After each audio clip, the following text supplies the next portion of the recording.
Pues sí se quedó en el papel quizás por dos situaciones. Una, por lo que se ha llamado la chatarrización de la Constitución, es decir, gradualmente el desmonte del articulado de la Constitución, que era garantista y que era reconocedora de los problemas históricos del país, que ha sido de alguna manera desmontada. Eso por un lado. Y por el otro lado, porque en la Constitución misma se dejaron de lado cosas que eran las que hubieran podido garantizar el cambio social, político y económico del país, que no se tocaron. Algunas se tocaron. Yo no soy pues para nada un crítico total de la Constitución, me parece que la han destrozado, y más en estos últimos gobiernos donde la separación de poderes ya no existe, que era una base fundamental de la Constitución y de la Constituyente, y donde pues los rudimentos de la democracia han sido destrozados, ¿no es cierto? Hay que decir que la Constitución ha sido objeto de 55 reformas, muchas de ellas verdaderas contrarreformas, no todas en contra del espíritu de la Constitución. Y no estaría seguro de afirmar que todas esas reformas han desnaturalizado el espíritu de la Carta del 91. Por una razón, porque la Corte Constitucional en muchas ocasiones ha retirado del ordenamiento jurídico reformas o partes de ella que no están en consonancia con la columna vertebral de la Carta: derechos fundamentales, separación de poderes, respeto a las libertades públicas, etc. Pero sin duda han habido reformas que han tenido un carácter de restauración del orden conservador anterior, como por ejemplo las que propició el gobierno de Álvaro Uribe Vélez. Una reforma que planteó muy temprano al inicio de su gobierno fue la de de entronizar una especie de estado de sitio dentro de la Constitución. Esa reforma fue aprobada por el Congreso y fue declarada inexequible por la Corte Constitucional. Una segunda reforma que fue aprobada por el Congreso, absolutamente perturbadora, fue la de la reelección inmediata del presidente de la República. Esa reforma tiene varias características, pero yo menciono dos.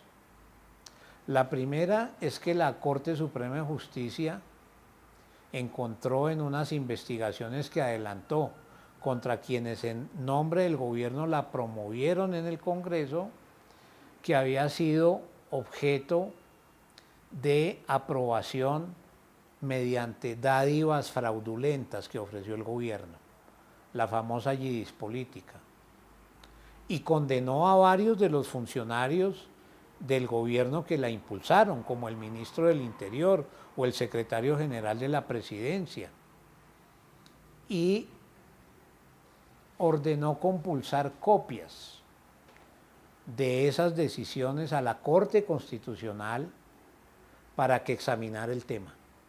La Corte Constitucional dijo que ya no había posibilidad de estudiar si esa reforma aprobada en el 2004 era espuria o no, pero la reforma le causó un grave daño al equilibrio de poderes y a la arquitectura institucional construida en el año 91 de manera tan especial.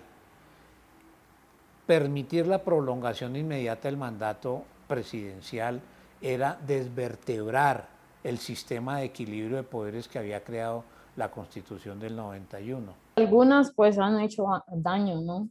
Entonces, por ejemplo, las reformas que han hecho en términos económicos para mí han hecho daño. Son reformas que han sido para favorecer a ciertos sectores económicos. Por eso, pues, hoy tenemos esa situación. En términos financieros, hoy, pues, el país se piensa financieramente para favorecer a ciertos sectores específicos, ¿no?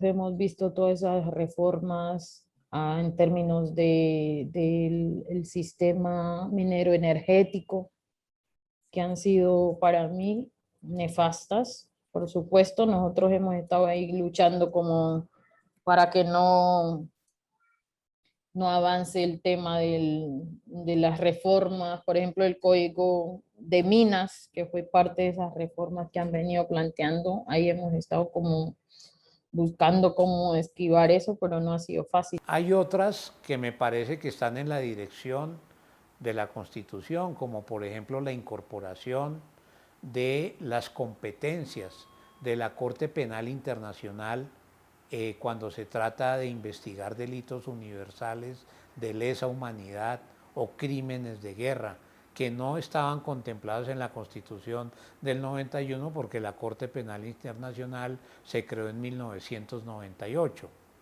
Hay 5 reformas que me parece que ayudan a la vigencia de la Constitución, que son las reformas de los acuerdos de paz. En el año 16 y 17 se aprobó la creación de la Justicia Especial de Paz, las 16 circunscripciones especiales de paz, una reforma al artículo 22 que reiteró la prohibición de que los civiles pudieran reemplazar a la fuerza pública en sus misiones institucionales, y 2 reformas más. Esas reformas que permitieron la reincorporación a la vida civil de las FARC se hicieron sin necesidad de una asamblea constituyente, se hicieron en el marco de la Constitución del 91, de tal suerte que hay unas reformas que ayudaron a la vigencia plena. Todo lo que tiene que ver con la descentralización y la autonomía de las entidades territoriales ha ido en la dirección de restarle recursos a las entidades territoriales.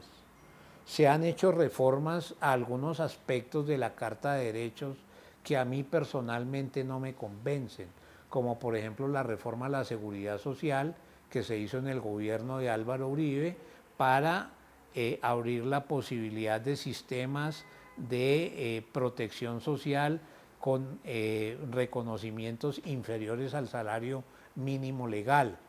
En el gobierno de Pastrana se aprobó una reforma que modificó el artículo 58 de la Constitución sobre la función social de la propiedad privada para darle gusto a un tratado internacional con el gobierno de Gran Bretaña.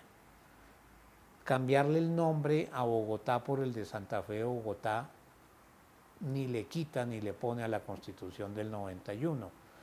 La reforma de la sostenibilidad fiscal ha entronizado un concepto neoliberal en el manejo de las finanzas públicas del Estado. Inicialmente la Constitución del 91 había consagrado una manera de elección, por ejemplo, de la rama legislativa que se llamaba cociente y residuo.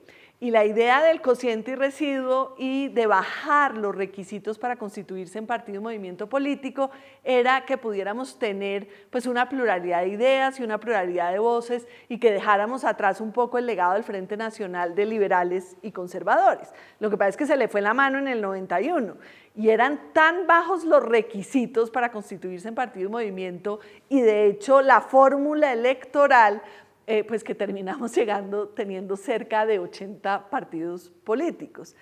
En el 2001 hubo una reforma constitucional, una reforma política, y ha habido otras en el 2014 y en otros años, no sé si estoy diciendo exactamente los años, pero es cercano, pues para tratar de corregir ese yerro de esa primera formulación de la Constitución del 91. Sin embargo, yo creo que hoy todavía tenemos que preguntarnos si no necesitamos realmente una reforma que cambie la política, porque cuando uno mira, por ejemplo, las encuestas, las personas no están creyendo en las instituciones, no están creyendo en el legislador, no están creyendo en los partidos políticos. Entonces digamos que hay una discusión de si se necesitaría hacer unos cambios constitucionales a ese respecto. Algunas voces están diciendo incluso que deberíamos volvernos un régimen parlamentario.